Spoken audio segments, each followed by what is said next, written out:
First, a Fox 5 weather alert. The region now hit with its third snowfall in a week, with even more powder on the way. Good evening. I'm Arthur Chan. Welcome to the 10 o'clock news. It is time to pull out the shovels again and to clear the sidewalks and driveways again. For those who love winter, this has been a good week for you. Many areas today seeing a few inches of snow before much of it turning to rain. This is what it looked like in many parts of the tri-state area. We have live team coverage tonight. Richard Jacobus is braving the elements. But we begin with Audrey Puente, who has been tracking the storm. She's at the weather wall. Hey, Audrey. Hi, Arthur, and good evening, everyone. We still have a winter weather advisory for the tri-state area. At least the area is shaded in purple here, as there's still hazardous travel being experienced across the region. We also have a winter storm warning up towards Ulster County. This stays into effect until 7 p.m. tomorrow, as we're expecting a lot of snow in the northern tier of our viewing area here. So we still have snow falling across the Hudson Valley into Connecticut and most of New England here. Then we have an icy mix coming in north and into New Jersey, and we see a change over to rain now happening across the city and Long Island. But it's in the north here where we're seeing several inches of snowfall. It's a shovelable snow in places like Sullivan, Ulster, and Dutchess counties here. But now we're seeing an icy mix moving north here out of New Jersey, overspreading Rockland County, Orange County, southern portions of Putnam County, and over towards Westchester County and Fairfield, too, in Connecticut. It also extends further south here into northwest New Jersey. We see a change over to rain now across northeast New Jersey, into the five boroughs, and parts of New Jersey, too, central and southern New Jersey, that is. And over across Long Island, too, it was snow for much of the day, but now we're seeing a change over to a little bit of a mix happening on the South Shore, and eventually it'll turn over to all rain as we go further on through the overnight. There's a bit of a break happening right here. This will be coming into play as we go into tomorrow morning, but there's still more moisture streaming in here from the southwest of us. So any snow that is taking place right now, it'll change over to a wintry mix and then plain rain as we go into Sunday morning.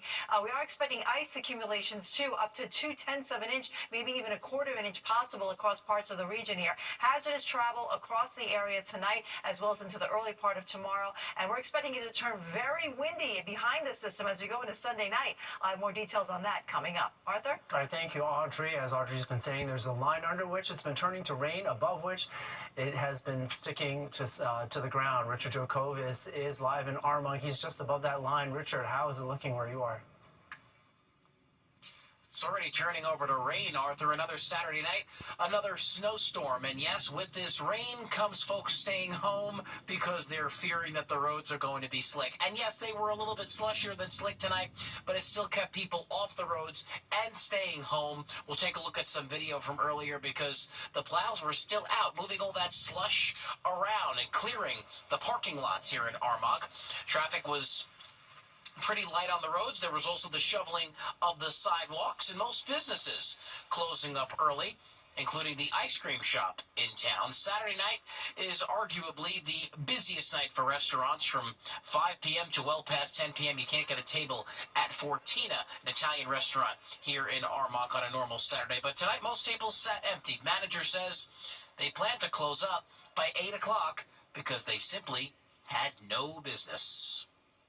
We had a lot of cancellations, and so a lot of people you see kind of now staying home with the weather, ordering to go, a lot of takeout orders. So yeah, we definitely see a slow tick in the business for sure.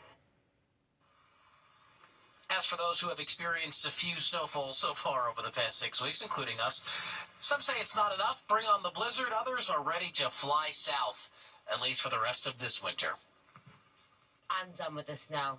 I'm done with the snow. It's been too much. The last couple of years, it's been like nothing. This year has been like just every other day is more and more snow. I want a nor'easter. Like, it's starting to get a little annoying, I'll be honest with you. Yeah. But I could probably go to Florida tomorrow, right? But right, I like disagreeing with my wife. Tell me, why you went for ice cream tonight? Because I love ice cream. So did the weather stop you, or no? Just because it's cold doesn't mean it's time for ice cream. Never too cold for ice cream. Not sure why it closed early. So here's two ways to look at these snowstorms, rainstorms, freezing rainstorms. Yes, it's good for the salt spreaders and the snow plowers and even the supermarkets. But for the restaurants, well, they can't wait, Arthur, for spring to come. We're live in Armonk. Richard Jacobus, Fox 5 News. All right, thank you so much, Richard. Now you can track the weekend snow by downloading the free Fox Local app. That way you can stream our newscasts anytime from anywhere. As we said, we're following breaking news in Queens. NYPD saying a 17-year-old girl has died after being shot in the head. Let's get right out to our Duarte Geraldino, who is live in Holliswood right now. Duarte, any word on the circumstances that led up to this? Well, police are still investigating the circumstances, but they do tell me they've identified that 17-year-old girl, but because of her age, they're not releasing her name. However, they confirm she did not live at this address, which raises so many questions. How did she get here, and what exactly happened to her? Cameras were rolling earlier today when investigators first arrived. They tell us that they got the 911 call just after 5 p.m., and when they arrived at 8725 Clover Place, they found the teen with a gunshot wound to the head. She was rushed to Jamaica Medical Center, but was dead upon arrival. And they tell us also that they have someone in custody, but no arrest has been made and no charges have been filed at this time. And so far, no one in the area is willing to speak on camera, but everyone we spoke to off camera, they were just really shocked about what happened. Many tell us they didn't even hear a gunshot. Once again, a 17-year-old girl was shot dead here in Queens. One shot to the head. Police are trying to figure out exactly what happened. In Hollis Woods, Duarte Geraldino, Fox 5 News. All right, thank you, Duarte. All day long, we've been following a developing story as a top lawmaker in Albany is joining calls for Mayor Adams to resign. State Senate Majority Leader Andrea Stewart-Cousins says it is time for Adams to step down. This according to the New York Post, who says she will back Governor Hochul if the governor decides to remove Adams from office. The outrage comes after the Justice Department ordered prosecutors to drop the corruption charges against Adams. 7 federal prosecutors have resigned in protest. Adams maintains he did nothing wrong.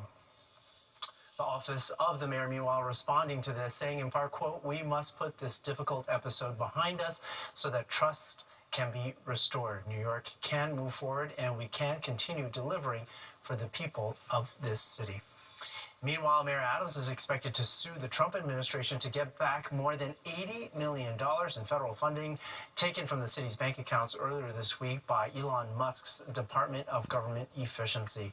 This is according to City Comptroller Brad Lander, who also says the money was discovered missing on Wednesday and that no one in his office was even aware the federal government had access to the city's bank account. The money was meant to pay for hotels for migrants. FEMA's acting administrator claims the money was removed over concerns about illegal activities at a hotel. A passionate rally in Lower Manhattan today demanding ICE agents stay out of New York City. Protesters are also worried that Mayor Adams has made a deal with President Trump to gut the city's sanctuary laws. This after the Justice Department asked the courts to drop those corruption charges against the mayor. The Trump administration says they need Adams to enforce federal immigration laws, and that is sending shockwaves through parts of our city. We have 350,000 students in the New York City public schools who speak languages other than English at home. And right now they're extremely scared, and many of them have stopped coming to school because they fear deportation. Mayor Adams also issuing a statement on this tonight, denying making any deal with Trump in exchange for having those corruption charges dropped. Israelis cheering today as additional hostages were released by Hamas after 16 months in captivity. Meanwhile, hundreds of Palestinians in the West Bank celebrated the return of nearly 400 Palestinian prisoners, including 36 who were serving life sentences for deadly attacks. This was the 6th exchange of hostages and Palestinian prisoners, with just over 2 weeks remaining in the initial phase of the fragile Gaza ceasefire. There are no words that can explain how excited we are, how much we've been waiting for him at home. It's an indescribable feeling mixed with pain and joy. God willing, the joy will be complete with the release of all the prisoners. Meantime, Secretary of State Marco Rubio has landed in Israel. He's beginning a Mideast tour as a regional response to President Trump's proposal to expel Gaza's Palestinian population to other countries so the U.S. can redevelop that territory. Palestinians and Arab states have rejected Trump's plan. A group in Coney Island believes the iconic Mermaid Parade is in jeopardy. Up next, why they feel a possible casino endangers the existence of the famed artist event. And who's warming up in Florida? The Mets roster is arriving at spring training. The Masons say they are ready to hit the season out of the ballpark. That's all coming up. NYPD is asking for the public's help finding a suspect connected to a burglary inside a Brooklyn church. Investigators have released this surveillance video of the man they are looking for. Police say last Sunday, just after 1 in the afternoon, he went into the basement of the church on 7th Avenue in Sunset Park, rifled through people's belongings, and took $350 from a bag before running off. If you can help identify him, you are asked to contact police. It's an iconic event that has entertained and inspired massive crowds for decades, but now organizers are saying the future of the beloved Coney Island Mermaid Parade is in jeopardy. Our Meredith Gorman has more on why some say a casino plan may leave that parade high and dry. A proposed casino in Coney Island is causing friction with a local arts nonprofit.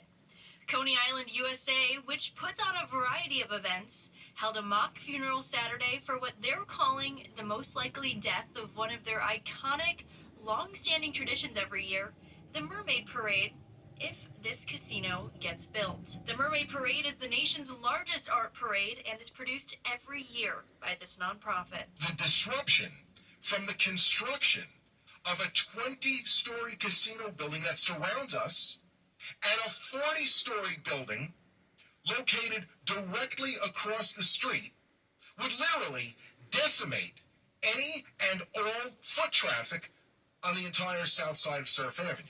The Coney, the huge casino, hotel, and entertainment venue that's proposed, is one of the locations that's being looked at for 3 downstate casino licenses that will be awarded by the New York State Gaming Commission this year. Those who are against the casino's construction took the stage in protest, giving out reasons why the casino is not a good fit in Coney Island, citing increased traffic, slower emergency first responder response times, addiction, and other issues. Multiple nearby residents at the press conference told me that they are in support of some development and improvements to the nearby infrastructure, but in ways that would better serve the community than a casino. The casino would be horrible. I mean, promoting gambling, promoting all sorts of vice, the increases in crime and traffic. It would be a disaster. On the other hand, the Coney is defending its proposed venue, saying it would partner with local groups to benefit the future of the Coney Island community as a whole. A spokesman for the Coney told Fox 5 that the casino would provide the neighborhood with more employment opportunities and drive more revenue to businesses, especially for the businesses that operate for a few months per year seasonally and could benefit from year-round business because of the casino being there.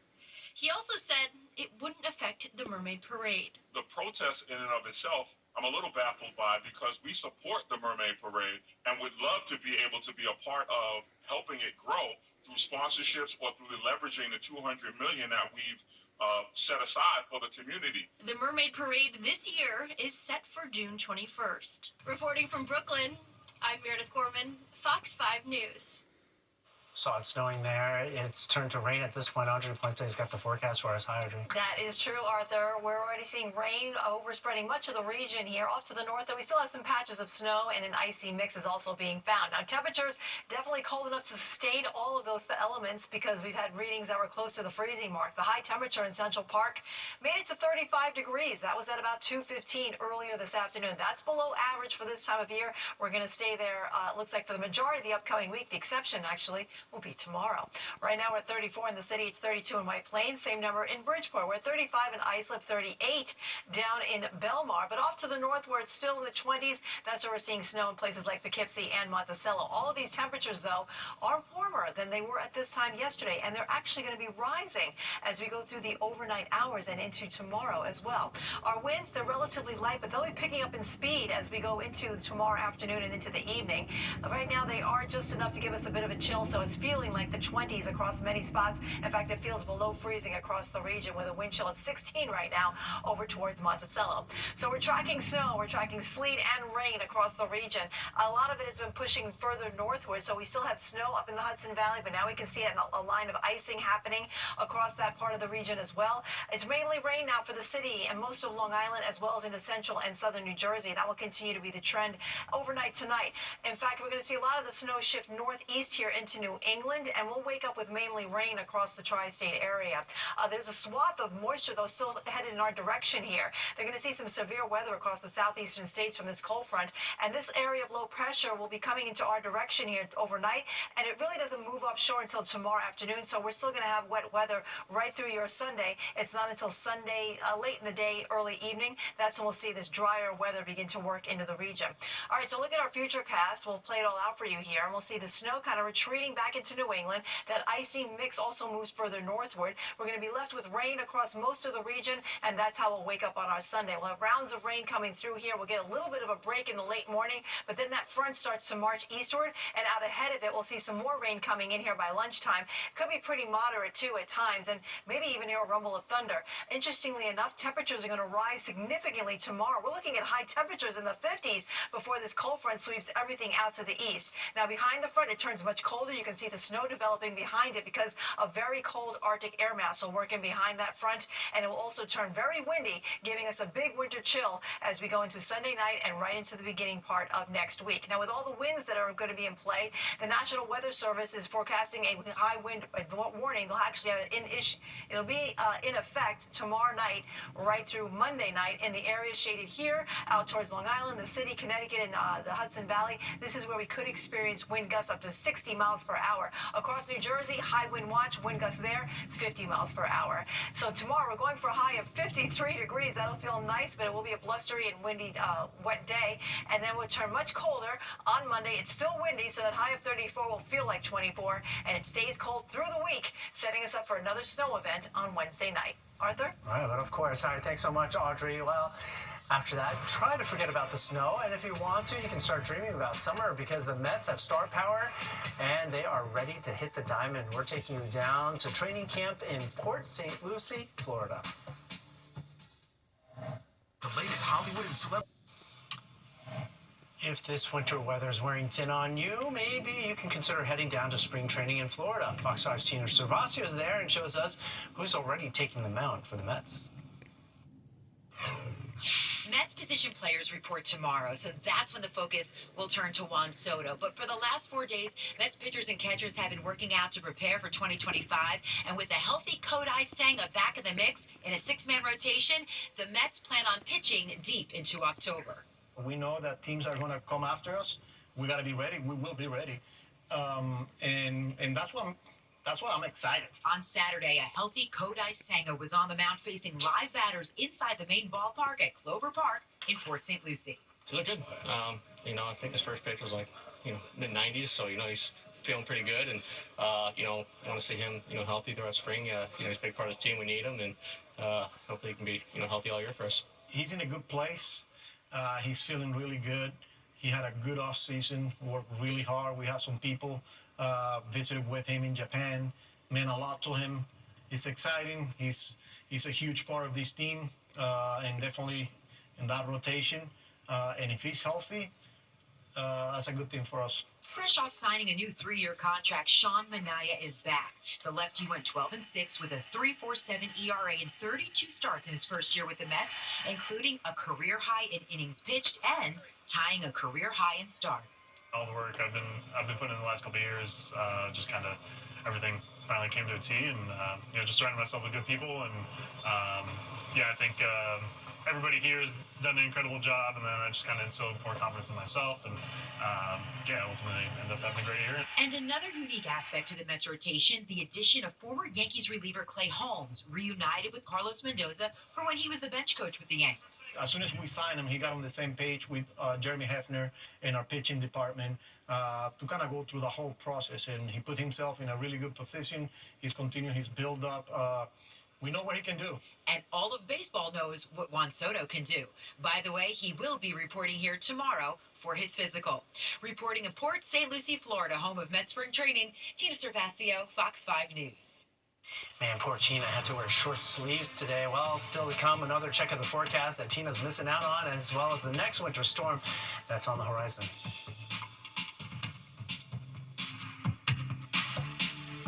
The weather weather with Audrey. Well, it's going to be wet overnight, Arthur, for sure. We're expecting icing conditions, especially north of the city. So we could see an accumulation of about a quarter of an inch of ice. Be careful out there tonight if you happen to head out. And also tomorrow morning, as we'll have a lot of ice still in place here. Temperatures will be near the freezing mark. They're actually going to rise overnight, too. And we're looking at high temperatures that will be a little bit spring-like across parts of the region. We'll be closing in on 50 degrees or greater, especially in areas in the city on southward. There'll be a front coming through. That's going to bring in more rain and the threat of a couple of thunderstorms down towards our south, too. It'll be a soggy Sunday, and then behind that front, it's going to turn much colder and windier. We're expecting wind gusts between 50 to 60 miles per hour across the region starting tomorrow night right through Monday. And that high temperature on Monday, 34 degrees, but it's going to feel more like 24. And we stay below the freezing mark for several days ahead of us, and that's going to set us up for a snow event on Wednesday night. This will give us several inches of snowfall across the region, and it will last overnight into early on Thursday. And then things kind of get quiet by the end of the week. We do have a chance of isolated flurries on Saturday, but we should see temperatures rising into the upper 30s by then. Arthur, over to you. All right, so tomorrow morning, I'm getting out there for that. All right, thanks so much, Audrey.